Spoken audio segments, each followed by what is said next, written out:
ഓക്കെയാണ്. Second half ആണ് ഏറ്റവും നന്നായിട്ടുണ്ട്. ലാസ്റ്റ് മൊമെൻ്റൊക്കെ ലാസ്റ്റ് സീനൊക്കെ നല്ലൊരു ഇമോഷണലായിപ്പോയി. എസ്പെഷ്യലി പത്മസൂര്യ ആൻഡ് രഞ്ജിത മേനോൻ നന്നായിട്ടുണ്ട്. പിന്നെ അതിൽ സരള ചേച്ചിയായിട്ട് എൻ്റെ സിസ്റ്ററാണ് രശ്മി ജയകുമാർ, നന്നായിട്ടുണ്ട്. അവൾ നന്നായിട്ടുണ്ട്. ഫസ്റ്റ് ഹാഫ് ഇച്ചിരി ലാഗിങ് ആണ്, സെക്കൻഡ് ഹാഫ്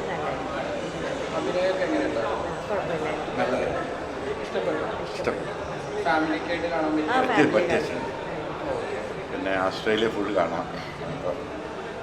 നന്നായിട്ടുണ്ട്. പാട്ടുകൾ നന്നായിട്ടുണ്ട്. ക്യാമറ വർക്ക്സ് എല്ലാം നന്നായിട്ടുണ്ട്. എവരിതിങ് ഇഷ്ടപ്പെട്ടു.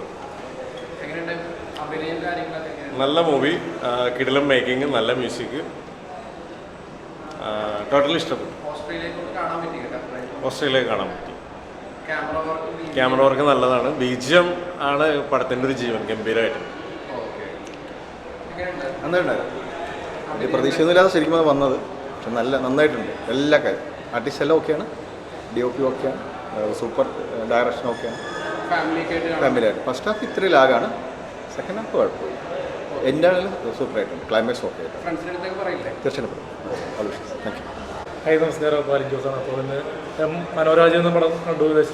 റഷീദ് പാർക്കൽ ഡയറക്ടറിൻ്റെ നല്ലൊരു ഡയറക്ഷനാണ്. പിന്നെ ഇതിൻ്റെ അനസ് സീക്കയുടെ പ്രൊഡക്ഷൻ രീതി, പ്രൊഡ്യൂസർ രീതി വർക്കൗട്ടായിട്ടുണ്ട്. പിന്നെ സിനിമയെ പറ്റി പറഞ്ഞു കഴിഞ്ഞാൽ ഒരു ഗൾഫ് പശ്ചാത്തലമാക്കിയ ഒരു ഫാമിലി കോമഡി ലവ് ഡ്രാമ എന്ന് തന്നെ പറയാം. റൊമാൻറ്റിക് ഫീൽ ഗുഡ് സിനിമ തന്നെയാണ്. ഒരു ഫാമിലി ത്രില്ലറായിട്ടാണ് ഒരുക്കിയിരിക്കുന്നത്. ഒരു ബിസിനസ് പരമായിട്ടും ഒരു ലവ് സ്റ്റോറി തരത്തിലാണ് ഒരുക്കിയിരിക്കുന്നത്. പിന്നെ രഞ്ജിതയുടെ നായികവേഷം കലക്കിയിട്ടുണ്ട്. പിന്നെ ഗോവിന്ദ് പത്മസൂര്യ GPയുടെ നായകവേഷവും ഗംഭീരമാക്കിയിട്ടുണ്ട്.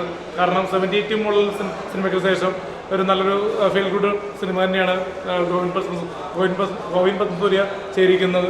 റൊമാൻറ്റിക് കോമഡി വരി ഒരു ഫ്രണ്ട്ഷിപ്പ് ഉണ്ട്, ലവ് സ്റ്റോറി ഉണ്ട്, ഫാമിലി ത്രില്ലിങ് ഇമോഷൻസ് ഉണ്ട്. എല്ലാം കൊണ്ട് തന്നെ ഒരു വൺ ടൈം വാച്ച് ഓഫ് മൂവിയാണ്. 2.5 മണിക്കൂർ തിയേറ്ററിൽ തന്നെ വന്നിട്ട് കാണേണ്ട ഒരു ഫീൽ ഗുഡ് മൂവി തന്നെയാണ്. എൻഗേജിങ് ആണ്, ത്രില്ലടിപ്പിക്കുന്നുണ്ട്, രസിപ്പിക്കുന്നുണ്ട്. നല്ല സിനിമ.